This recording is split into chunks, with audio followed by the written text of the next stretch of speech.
You're listening to WGBB, Long Island's oldest radio station. I'm Brad Ellis. And I'm Scott Honickman. And this is Nonsense News Nation, your news with a comedic twist. Coming up in just a few minutes. A man has been caught leaving TV sets on people's doorsteps. What is Grandma doing with Grandpa and his 4 friends? Why were videos of robots fighting removed from YouTube? Fidel Castro's ghost may not haunt you, but what about his crocodile? And why is Spider-Man fading to dust a second time? All of this and much, much more coming up on Nonsense News Nation, your news with a comedic twist.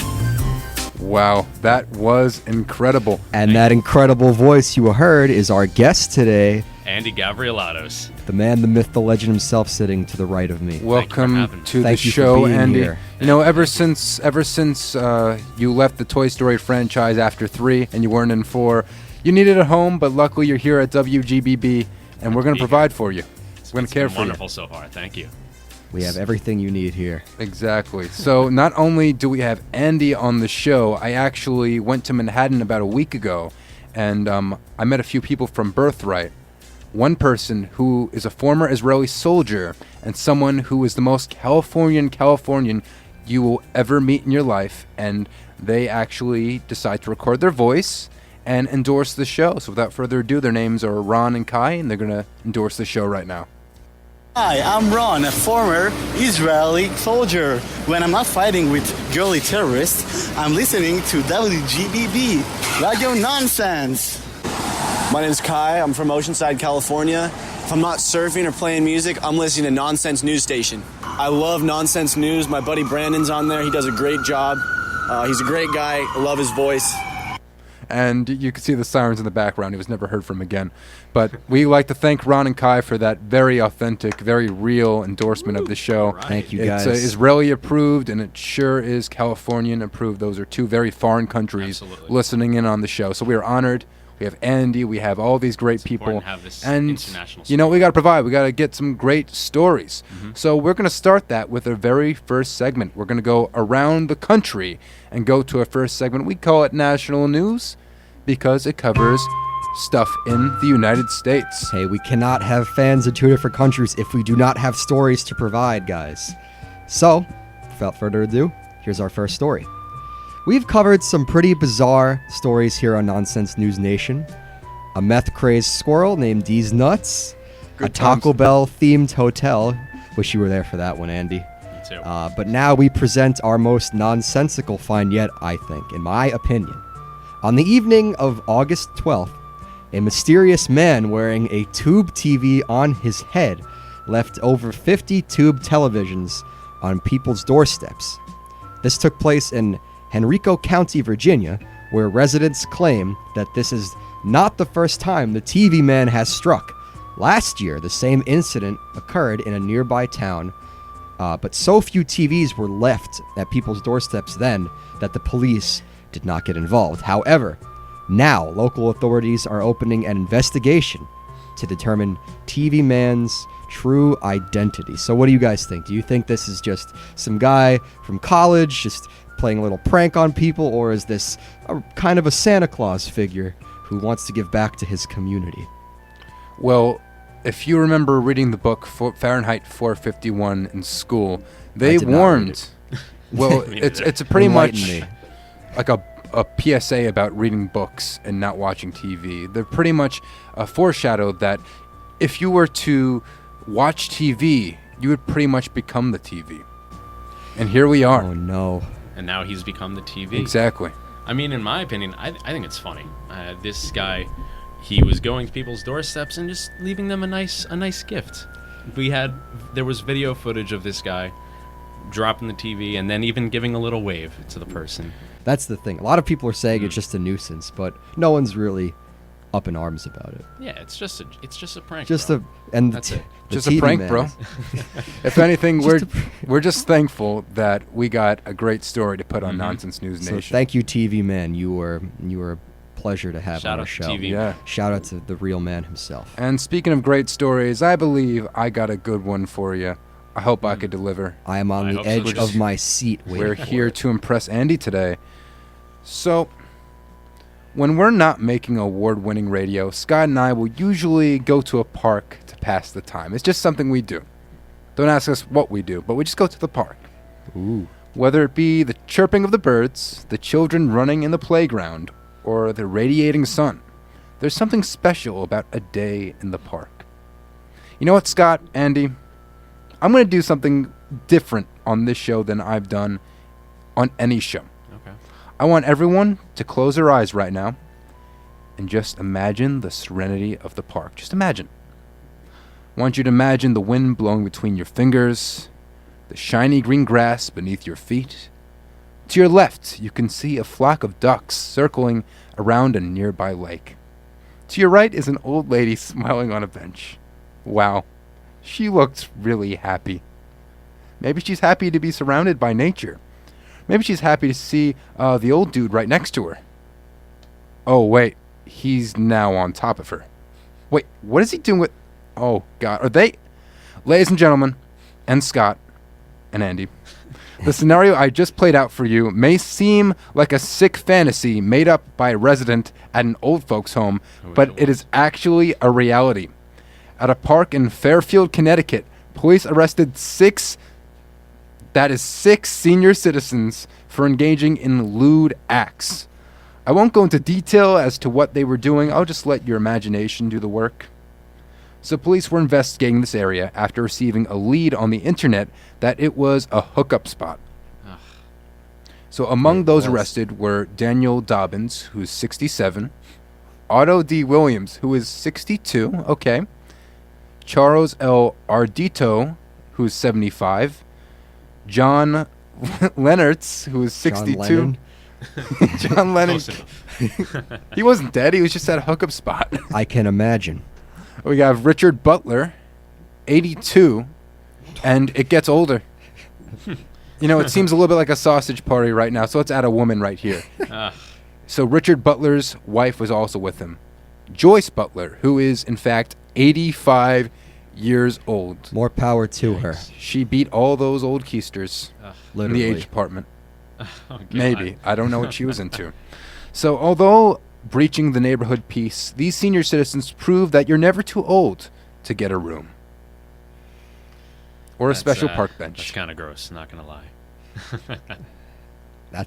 Well, I'm glad they had a fun time. That's not why I go to the park. Me neither. Well, actually, I won't say that story here. But it was... Speaking of stories, you got any Yes. more national stories for us? Brandon, of course I do. I am the national story guru. And with that said, let's move on. We all know how flawed YouTube's algorithm is. And if by some chance that you don't, here's a story that will prove that to you. So, recently, YouTube has been flagging and removing videos of robots fighting, claiming them to be depictions of animal cruelty. Many of the contenders of the show BattleBots have been affected by this decision. The contenders often upload their videos of their own robots fighting, and for some, their YouTube videos are their main source of income, or a source of income. The contenders received emails stating that their videos were removed due to displaying deliberate infliction of animal suffering. Since then, the videos have been put up by YouTube, and now we have a debate on our hands. Is YouTube in the right, and is it wrong to enjoy videos of robots being destroyed? Obviously, they don't feel pain. You know what? If they're doing this, they should just demonetize every Daft Punk video, because they can robot rock a little too hard. Absolutely. They do beat the heck out of the robots. Do these robots say woof woof, bark bark, meow? Goddard, Or do they, That's a different I don't story. believe Goddard was involved in these robot fights. It'd be copyright infringement for one of these contenders to make Goddard. Maybe. The robot dog from Jimmy Neutron for anyone who isn't affiliated with Goddard and his life. No, the CEO of Nickelodeon is listening, Brandon. Oh, right. no. He knows, He's he our knows. biggest fan. He's It's our fine. biggest. But yeah, so I mean, do you think it's a little weird for people to get enjoyment out of watching robots fight and destroy each other, even though they're obviously not real? it may rub someone the wrong way to see something being harmed. No, I it's wouldn't say it's weird. I think it's just funny, honestly. some people would think it's fun, and then there are people that claim that I don't want to see anything getting harmed, even though it just makes some people uncomfortable. There isn't really harm if they're not They're not living and feeling they don't pain. feel any pain. Right. But to some people, seeing something be destroyed is disturbing. But that's just some people. That's not me. I think it's hysterical too and entertaining. But one thing is for certain: when robots become sentient and see all of the mechanical violence in our movies and our TV shows, the human race is done for. They will This have an is uprising. definitely the reason why Blade Runner 2049 didn't do well in theaters. People were so horrified and appalled that these poor robots were harmed in the making of the film. Right. And now you got it. Exactly. YouTube demonetized Blade Runner 2049. That's why it failed at the box office, ladies and gentlemen. You heard it here from Nonsense News Nation. That's the Nonsense News. I'm Brad Nellis. I'm #TheTruth Scott Honickman. I'm Andy Gabrielatos. And we're going to actually continue. So is that it for our national stories? For me, that is. And for me as well. You know what? America was fine. But you Yeah. know what? Yeah, it's okay. It's okay. We We're going to had our actually take our plane. We have passports, right? We all brought our passports Andy, today? did you bring your passport? I didn't know I needed it. All right, we're going to sneak him through the cargo. We're going to sneak all three of us through the cargo because, spoilers, no one brought passports. And we're going to go to our next segment. We call that International News. And why is that? And we're going across the world and looking at the nonsense that occurs in some foreign countries. And we only find the best. And speaking of the best, I got something for you right here. All right, so for our first international story, we are entering the murky depths of Cuba. Don't be too startled, dear listeners. It's not like Fidel Castro's ghost will haunt you, but his crocodile might. After attending a party at the Skansen Aquarium in Stockholm, Sweden, a man in his 70s had his arm chomped on by a croc that was once belonged to by Fidel Castro himself. So this guy climbed up the beast's enclosure to make some speech. Whatever speech was, it really didn't matter at that point, because the man received the worst hickey of his life on his arm. Yikes.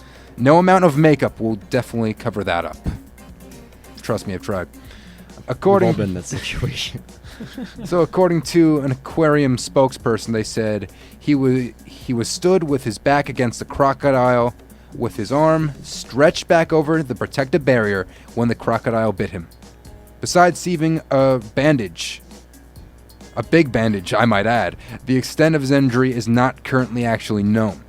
Castro originally gave his prized crocs away to Russian cosmonaut Vladimir Shutulov in the 1970s as a token of friendship between the two communist nations. Now, do you think one dictator to the next. Here you go. Do you think he meant that he wanted Croc shoes, and then Fidel Castro misinterpreted it as, oh, he must want my pet crocodile? But Maybe. then the Russian dictator was like, I'll take this anyway. I like this.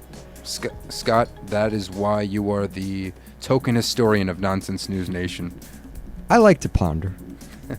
So I have a while this wild decision imagination. didn't necessarily bite Castro in the butt, it surely bit other people in other places. Any words you have to say about crocodiles, Andy? Maybe alligators? Do you have any experience? Want to be with them? inclusive? I was just going to say I have no former experience with any crocodiles or alligators of any kind.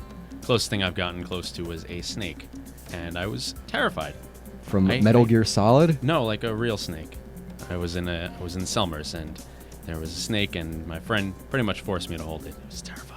I Really guess horror. Andy has a snake in his boot. I guess so. You set yourself up. What for a that. pun, what a pun. So I guess my experience with crocodiles, I have a grandmother who lives in Florida. God rest her soul. You said she You said lives. She's alive? Yeah, Did I mishear that? I mean, God. she's Unless she resting her, doesn't know her living soul in Florida. Oh, okay. Is there a big Okay. deal with that? Fair enough. No, fair enough. not at all. Just wanted nothing's to wrong. clear that up. Jeez, Yeah, guys.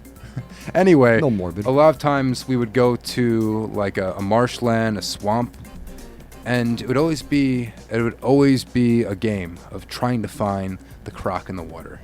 And I would always lean closer to the water to really see if I saw it. And I don't know if I want to do that again. They're like the big bad wolf with the Red Riding Hood with that big teethy smile. You just can't trust that smile. It probably You can't ate trust Granny. those teeth. Oh well. Well, it's very rare that you'll come in contact with a crocodile here. It's time we moved on to my international story here. Let's do it. Why not? Why not? I got it, so let's just talk about it. Are you ready, Andy? No, but go ahead. Okay.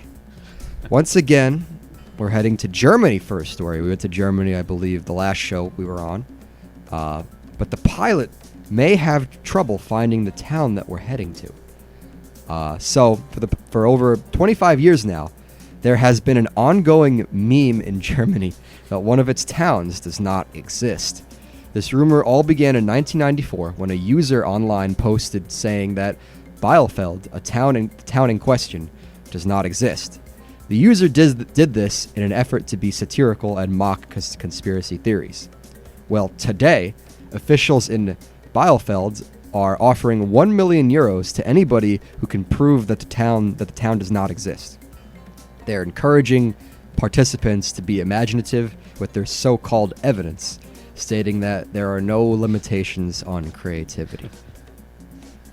So, you have a town that's rumored to not exist. It's been rumored so for about 25 years, and now you're finally holding a contest to show us some proof. How could a town give 1 million euros if it doesn't exist? That's a very good question. That's already a big flaw. You know, Looks if like you write that up and send it to the town, you might win 1 million euros, because that might be the answer they're looking for. Or maybe he wouldn't win any money because there's no town.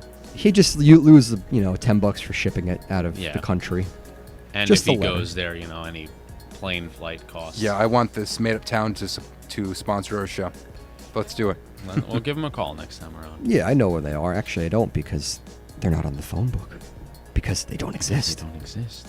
Oh my. All right, we'll just send a phone book and say, well, your number's not in here. You don't exist. A German phone book.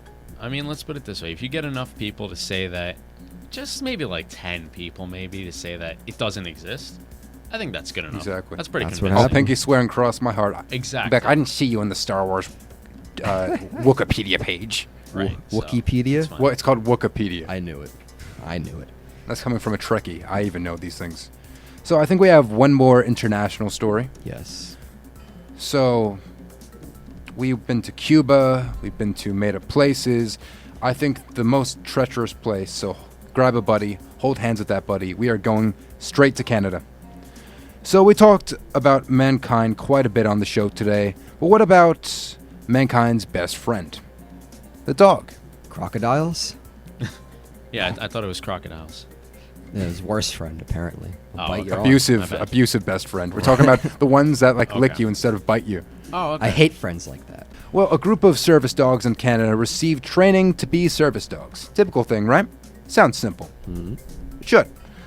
Wrong. For a 2-year training program to help the pooches sit still in loud and overwhelming situations, they were taken to the Canadian Theatre's live musical. Not too dissimilar from people, each dog was placed in a seat, sat calmly, and watched the show. Lucky for you, I actually created a sound clip of what it may sound like if dogs were to watch musicals. Let's listen.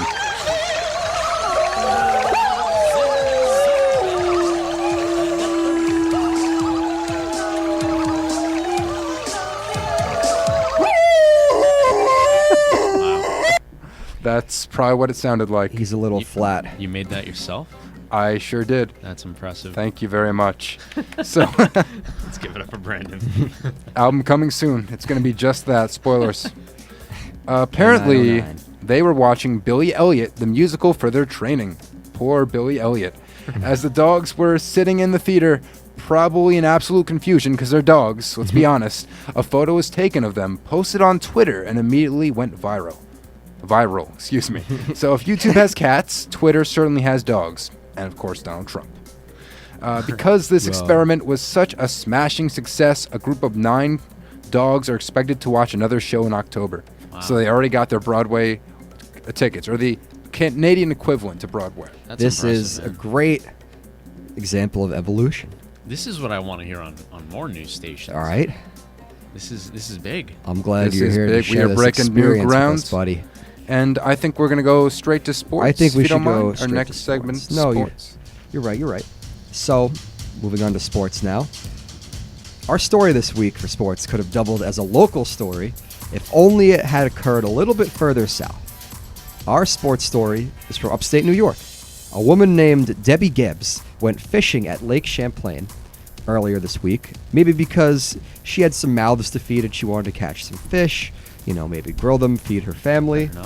Fair enough. She had some mouths to feed. But the fish that she ended up catching had 2 mouths to feed, both belonging to the fish itself. So Gibbs had caught a 2-mouthed fish taking the bait.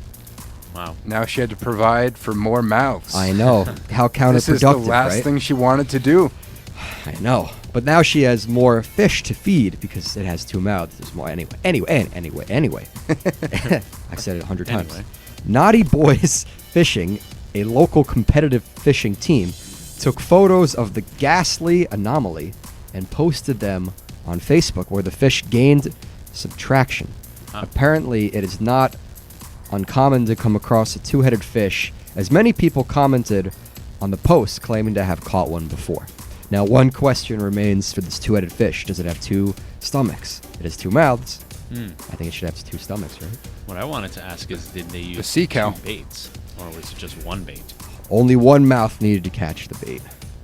But there's 2. But how could she have put 2 baits on there and she was surprised by the 2-mouthed fish? It's like she wasn't expecting it. I bet. What was the company? Naughty Boys? Well, the fishing team, Naughty Boys Fishing Are they a Club. fishing team or a team for something else more erotic? Not 'Cause I feel like- K-N-O-T-T-Y, not N-A-U-G-H-T. Get your head See, out of I it. was It's coming good from the guy I spelling. can't spell, so I can imagine Naughty Boys like filming. There is some words I can spell. 2 fish, 1 bait. No. Can you imagine? Let's not go. That's just what came through my head. Let's not go. So yeah, I think that's Double a great place entendre. to stop for sports. And you know what? I think we give someone else a shot. Yeah, we had plenty mean of it's my stories. I think Andy, it it's does. time you provide for the family here. You got mouths that you need to feed right here. So I guess please so. give us The fails. a fail of the week. So Well- we're gonna go into our fail segment right now. So this week it goes all across the internet. Recently, a photo has been posted on Instagram that claims that starting tomorrow, Instagram can start using your photos that you've posted online. And this post has gained a lot of traction. It's been shared around by big celebrities including Usher, Julia Roberts, and even the current United States Secretary of Energy, Rick Perry. Rick Perry. Yeah. Even got fooled. Exactly. This message claims that if the Instagram uses your photos, that they can be punished by law if you post this message, Which is, you say. which is kind of obnoxious. What I find is funny is that Facebook, Instagram, Twitter, any place that you post pictures or status updates, they can already use your photos as much as they want because you signed up for the terms of service, which say, oh yeah, you can use my photos however you want. Yeah, even one of the bigger celebrities, Tom Holland, who plays Spider-Man in the Marvel movies. Tom has posted Holland, about this. Spider-Man. Yes. That's perfect. Yeah. I think we're gonna cut you off a little short because we got some pressing news Yes. that we're gonna talk Really? about for But entertainment. thank you for the fail. Oh, That is- yeah, that of was an So epic we're going fail to on our those final people's segment. We parts. call that entertainment news for entertainment. Mint. And Caught the last second. Anyway, appreciate it, man. Mm-hmm. So, I don't have the best of news right now. A little bit nonsensical, so kind of perfect for the show. Right, But of course. there are rumors that seem a little bit more than rumors that Sony, who has made a deal to have Marvel help create Spider-Man movies with them and for them, they're backing away. And you know what? Spider-Man may no longer be in the MCU, the Marvel Cinematic Universe. He was in Civil War, Captain America Civil War, Avengers Infinity War, Avengers Endgame, played integral parts in every single one of them. He had his own movies. His movies key to the MCU with keys like Tony Stark, Happy Hogan, Nick Fury, but it doesn't matter anymore. And now the loving Peter Parker, which they really set up to have more movies and be pretty much the next Tony Stark, is now going to turn to dust. So we have a clip Tragic. right here of what's probably happening to poor Tom Holland right now. This is Spider-Man from Infinity War. We imagine it's going to go a little something like this right now for him. I don't feel so good. You're all right. I don't know what's happening. I don't know. Come on, Sony, don't do this. I don't want to go. I don't want Not to go. again, Sony. Please. Please, I don't want to go. I don't want to go. That thud was Sony hitting him over the head. So Really brings a tear maybe to your maybe eye. there'll be an update. Maybe there'll be some sort of change later on of the fan backlash kicking in, and then Spider-Man comes back. But this is just insane. I recently heard it was a publicity stunt. I don't know about that. It could be. We don't know yet. And I heard that the other day, Sony and Disney did come to an agreement to keep him in the MCU. I don't know. Everything just seems like a rumor and God, speculation. you now. have headphones on. How could you hear anything right now? Brandon, do I have to excellent step up there and take off your headphones? Well, I can't hear you. I have headphones on. Okay, my bad. Okay. I'll tell you after the show. So we got one more story. I'm going to wrap it up for you. So with Detective Pikachu disappointing Poke fans everywhere, many actors lost their jobs. No, I'm not talking about human actors. I'm sure Ryan Reynolds has at least 10 more Deadpools in him before he calls quits. I'm actually talking about the Pokemon actors. The creators of Game Freak also worried that they'd be seeing a Snorlax at the unemployment line, so they decided to add something to the upcoming Pokemon Sword and Shield games, or as I call them, Pokemon Offensive and Defensive. Attack and protect. They added Pokejobs. Yeah, you heard me correctly, Pokejobs. In the game, you have a PC called Ratomi. Using Ratomi, players can select Pokejobs, and Pokemon can fulfill them. And once selected, it will take some time before Pokemon completes a task. And with those tasks, you can earn experience points, rare items, all that good stuff. So it brings up a good question. Do Pokemon get 401k? Excuse me. I'm just so excited about Would you like to Pokemon try today. again? No. Are they eligible for the 401k plan, Dental. retirement, dental, healthcare? So much stuff you have to take into account here. Social Security. They have to pay taxes. I'm sure they will. So a lot of questions we're bringing up to you, and we'll let you ponder that. But unfortunately, that's all the time we have for today. Thank you so much for being on the Thank show, my you, friend. Andy. Really a Thank pleasure. you for having me. It's been wonderful. So if you want to sponsor the show or be a guest on the show, you can contact us at nonsensenewsradio@gmail.com. That's nonsensenewsradio@gmail.com. On behalf of all the dolts and dummies in the world, thank you for keeping our zany little show afloat. You're welcome. And be Thanks, sure dummy. to tune in August. You know what our next date is? Not August, September. September. September 14th. September 14th. I just miss August already. It's going to be at 2 p.m. September 14th. The Only next on- Nonsense News. And that's going to be on WGBB, Long Island's oldest radio station, your news with a comedic twist. Thank you for listening. Thank you for listening.